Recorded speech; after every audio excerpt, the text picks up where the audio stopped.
Guys, M3GAN is amazing. Hashtag M3GAN Oscar Sweep 2023. Best lead performance. Best one costume worn throughout an entire movie. M3GAN. Best dance. What do you think? Yeah, not to from RRR. Just kidding. It's motherfucking M3GAN. It's an insanely sharp satire of modern parenting, all wrapped in a fun Chucky-esque slasher. And I fucking hate Chucky, so the fact that I like this movie is actually a testament to how great this film is. And even though I was a bit hyperbolic in there, obviously M3GAN isn't going to be the greatest thing to come out this year when our Lord and Savior Christopher Nolan or Denis Villeneuve is, they got films on the way, but it doesn't matter because M3GAN is seriously a great movie. And it's a great start for film in the year 2023. Technology and parenting have strangely become almost inseparable as iPads and other smart technologies have entered into our lives, and M3GAN shows us the dark path we could potentially be heading down.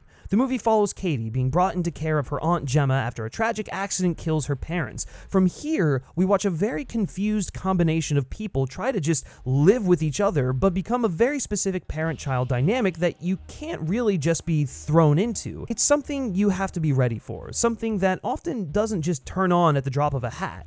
That's where M3GAN comes in, and that's where this movie really starts to go bonkers. And if you've been going bonkers over the way prices have recently been going up just across the board in general, let me introduce you to an AI that isn't going to rip your ear off. Upside.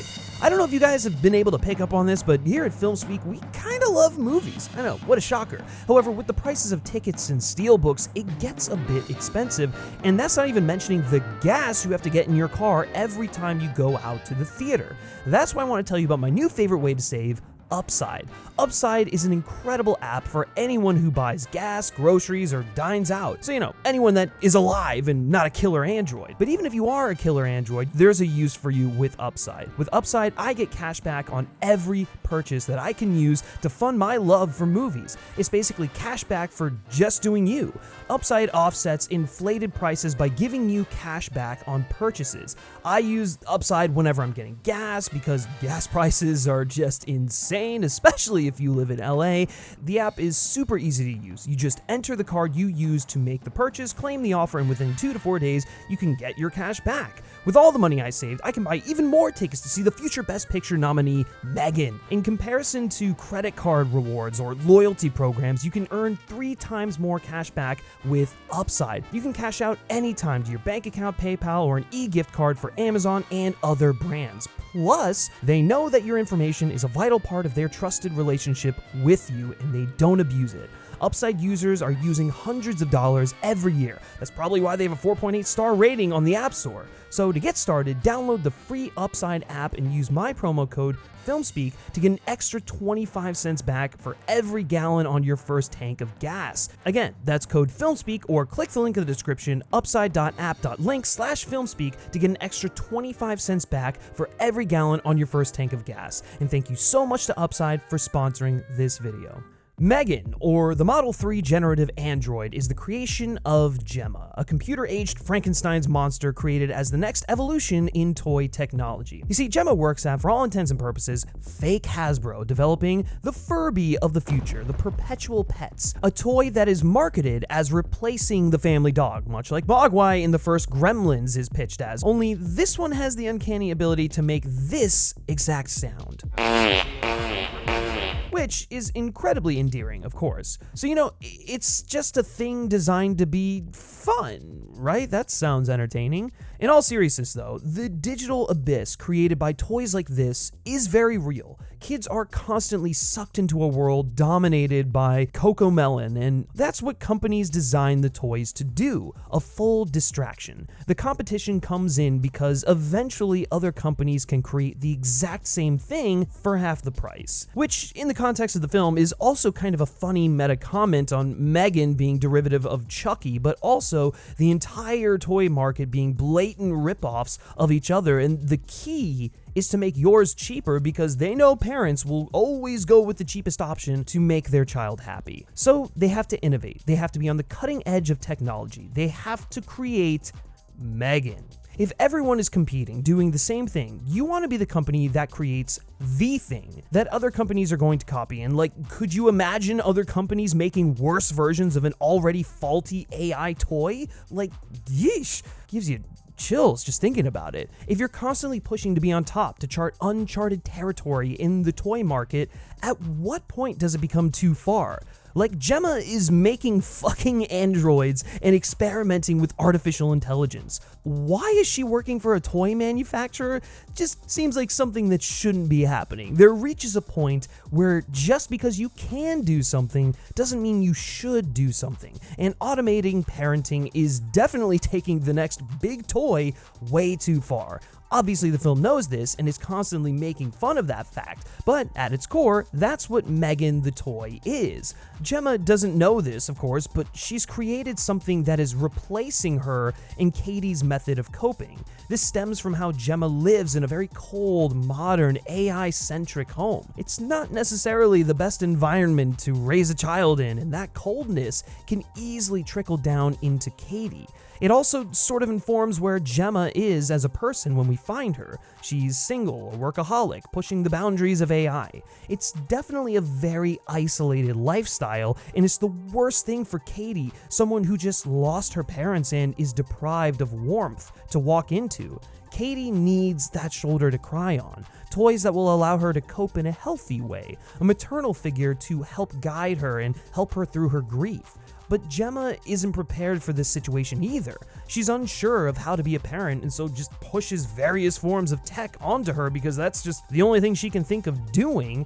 Eventually, this all amounts to M3GAN, to fill the void of her parents, to be that comfort figure. The initial struggle Gemma has to bond with Katie is explored in this cold house. There's a funny kind of irony about the fact that the house has toys in it. There are plenty of things that Katie could play with and that she could even play with Gemma, but they're still in the box. They're collector's items. They're not going to be broken out with and used for their intended purposes. In the back is where the spark of inspiration comes from, with Gemma's old robot she built in college. It's a robot that has a certain level of cognizance, but it's ultimately still controlled by a human. Even though the robot is interacting with Katie, it's Gemma who is controlling it and making it come alive, and that immediate spark of happiness found between the robot and Katie and even Gemma tells Gemma that, hey, what if I just automated this whole process and completely missed the fact that my presence is what was instrumental in creating this happy feeling for Katie. It's social interaction. This human element is the core element that is missing from M3GAN, the core element that makes all human interaction so important. There are all these small instances of tech being faulty, whether it's the Furby thing, the Google Home thing, or even in real life, something like those exploding Samsung phones from a year ago, or even just like the smallest issue that might go wrong with your iPhone during an update or whatever. Literally something that you were supposed to keep in your pocket could just blow up at any moment. That little piece of metal is our most trusted tool, and in an instant, you could no longer have your fingers. And yet, we continue to push for AI, for automation, because we can. But how can we expect AI or automation to be successful and efficient if it's made by people? People are inherently flawed, and that's what makes us human. But when humans are the ones designing these digital minds, those products, those pieces of technology, those forms of automation are bound to be faulty to some extent. The goal then becomes to minimize the fault so it isn't so destructive. The problem again is if you're creating an emotional android companion who's as much human as us and has adaptive learning, the smallest flaw could have catastrophic effects as seen with the outcome of this film. With all of this combined, you get to the creation of M3GAN, a toy that is practically designed to be combat ready. Again, going back to that irony of Gemma being a fan of toys as collectibles, she seems to admire them from an innovation standpoint rather than understanding their purpose and appreciate them for that. It's why she doesn't really consider the fact that an AI doll with adaptive learning could be a big problem, even if it is a technological feat and a collector's item. M3GAN is cold, literally. She is made from a titanium skeleton, which just so happens to be pretty expensive. But this coldness extends into her view on the world. Though she seems to interact like a real person, it's all code that has made it so that she can communicate in that way. There's no real independent thought that has informed her personality. She gains new information from the internet in a cold and despondent way, so her ability to empathize is pretty non-existent. This is reflected in the way she looks after Katie. With Gemma being a pretty neglectful guardian, M3GAN steps into the role of primary caretaker of Katie. But the thing is, M3GAN is supposed to be the ultimate toy. A toy that ages up with you, teaches you, is the only form of social interaction you have, doesn't allow you to discover yourself on your own. It's extreme coddling and almost like an echo chamber, extreme isolation. How can you expect to be exposed to diverse opinions, lifestyles, people? How can you expect to know yourself and how to cope with your emotions? You have to feel bad sometimes in order to recognize when you're happy and what makes you happy and how to overcome the pain you might be feeling. You can't just run away from it. That just bottles up and makes things worse. Sometimes we need the comforting lies of parents to help us get through the tough times. We need optimism, strength, and guidance, their honesty. Also, no one knows everything, even if they claim to. There are certain things like spirituality that no one really has a concrete idea about, that people bring up when breaching the subject of death because it's a possibility and it's comfort, and for a young child dealing with that very issue, hearing that someone might be in a better place is the right kind of comfort, not, oh, this kid was a bad boy and he's likely nowhere because he's dead, but if there's a heaven, he sure as hell isn't there. That's just an angry, soulless response from an emotionally cold and hollow machine. And I like the way that M3GAN the film explores this. This hollowness starts as an echo chamber that Katie is stuck in. Gemma exploits Katie, whether intentionally or not, at the beginning to further her career, using her connection with M3GAN to further the company's interest in creating more M3GANs. Gemma doesn't even know how to properly cope or confront her emotions. She just resorts to her work. Because of this, Katie breaks down in one of these demonstrations. M3GAN, in turn, really starts to become Katie's core pillar of emotional support. M3GAN is a comfort android who cares more about Katie and her emotional state than Gemma, or at least that's how Katie perceives it, and that's what M3GAN projects. It makes sense that Katie will quickly be drawn to M3GAN and prefer her to an essentially absent parent. It also makes Gemma's sparse attempts to be present and have a connection all the more annoying for Katie. If you won't bother to connect and be there for me when I need you or on a regular basis, then fuck off. It's a very typical child-absentee parent relationship, only it's amplified more because M3GAN is giving Katie exactly what she needs, even if it's not necessarily in the way she needs it. Gemma literally says when trying to create a sales pitch for M3GAN, 78% of a parent's time is spent dishing out the same instructions, so we designed someone else to pick up the slack. With M3GAN around, you don't have to worry about the little things, so you have more room for you. I know.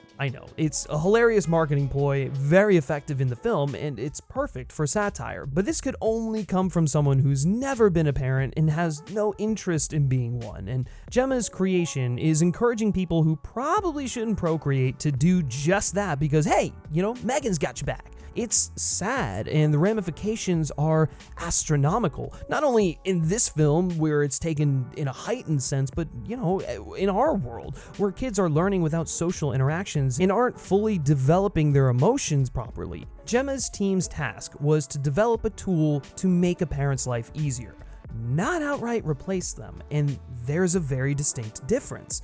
In all of those forms of technology that Gemma should have been creating, a parent was still in control in some way, shape, or form. And that's another really interesting through line throughout the course of the film. Every time technology fails, it's because of automation. When Gemma first has that bond with Katie, she is controlling the robot she designed in college. She is still in control, even if it's creating the illusion of a robot coming to life. All of the weird Furby things we see at the beginning of the movie aren't gonna kill anyone because they only respond to what the child in charge is directing them to do. The child is just using an iPad to control it. The human hand has to be on the wheel in some capacity so that these forms of technology don't wreak havoc. And specifically with something as sacred as the parent-child relationship on just family time, it provided a great opportunity for the filmmakers to come in and explore something that's quietly becoming more of a sensation in our world today and something that should definitely be addressed. Megan's murder spree starts as a result of whatever the robot equivalent is of an existential crisis, which I guess is just an existential crisis.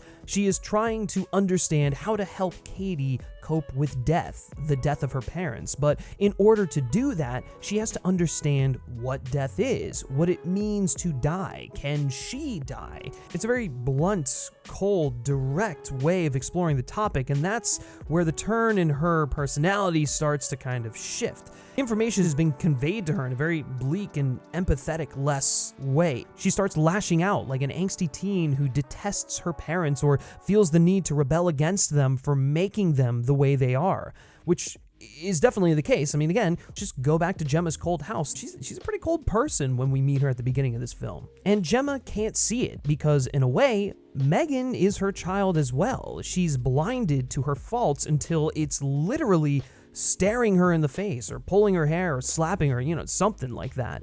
This blindness towards her creation allows for a direct imprinting of Gemma's parenting style to be reflected in the way Megan acts. The negative traits that have become prevalent in the modern way of parenting become louder, with an evil robot voicing those parental duties people are neglecting. It allows us to see how these toy companies are connecting with us on a primal level, going from creating a thing to throw around in the backyard to creating what is essentially a new version of mom. It exploits the emotional state of kids and molds their minds into a corporate manifesto. It creates a cyclical nature of existence where we have parents buying Megans for their kids, and then when those kids grow up, buying Megans for theirs, and so on, until the destruction of the very important human connection in the parental connection is where Megan the android and Megan the film has its teeth sunk into. Now, obviously exaggerated for film, but Katie going through what is essentially withdrawal because Gemma took away Megan is insane. Like, yeah, that's kind of along the lines of what would happen with these iPad kids as they become more and more addicted to these pieces of technology, as their mind becomes intrinsically linked with it. And it's happening at such a young age that the effects are terribly detrimental as they grow older. Again, just another way that this film is surprisingly effective at being a great topical social satire. Katie doesn't want to feel like this, filled with despair, reality slapping her in the face, the pain of her suppressed grief exploding because she never properly addressed this. The only time she says she doesn't feel like this is when Megan is with her. When she looks at me, it's like I'm the only thing that matters, Katie says. But tech parenting, turning to work or toys or whatever in the face of emotional trauma is not a solution, but a distraction. Megan doesn't even know how to respond in these situations, even though Katie thinks she does, even though Megan thinks she does because of the trust they share, but no one really knows how to respond. It's impossible to make sense of these things, of loss. And I love how Gemma goes to comfort her and tell her, hey, it's okay to feel like this because this is real. We need to feel pain in order to feel love. Grief, death, loss, bad feelings are a natural part of life, and we need to understand how to cope and overcome them to come out stronger on the other side. It's also something that's always going to be with you, this pain, this loss, and it'll come up sometime, and if you aren't equipped to handle the emotional stress of that, things can get messy. Gemma had flashes of the good parent she could be, and it happened when she put aside her work and actually tried. She was a good parent using Bruce, her college robot, to help and play with Katie because she was still holding control. All the pieces of human connection just had to come together for Gemma to see for who she is. By the end of the film, Gemma is finally able to see where she has been missing the connection. Though throughout the film, she keeps saying how she wants to be Katie's new guardian, likely out of respect and obligation for her deceased sister, but it isn't until the end of the movie that she actually understands what that means. Gemma is able to see that Katie just needs love, the same love that Gemma needs. Katie lost her mom, but Gemma also lost one of her siblings. They are the only people in the world who know exactly what the other is going through because of the connections to the people they lost. M3GAN wants to be the perfect caretaker for Katie, but she will never be. The coldness of AI will always prevent them from taking the place of humans. Our ability to talk to each other, relate to each other, see each other is what makes our connections so strong. It's what makes us love. AI will probably never reach the point where it will be able to do that, and it truthfully never should. Having that parental connection, that human connection, is so much more important. And M3GAN, the film, understands that throughout all the hilarious dance moves, the camp, the kills, the ear pulling, the just hilarity that ensues throughout the course of this really enjoyable film. And yeah, it's not something that reinvents the wheel, obviously, and I do think the social worker therapist subplot is a bit unnecessary. It just kind of stops being a factor at a certain point and then is never resolved at the end. I understand its purpose functionally in the script. I mean, it's there to basically add stakes for Gemma's relationship with Katie. Like, oh, is Katie gonna get pulled away from her? I get it, but there definitely should have been some resolution to that arc. But overall, for a movie coming out at the beginning of January, could we have gotten a better first film? So it's probably better to keep the AI pet on the iPad and just let it make this noise over in the corner.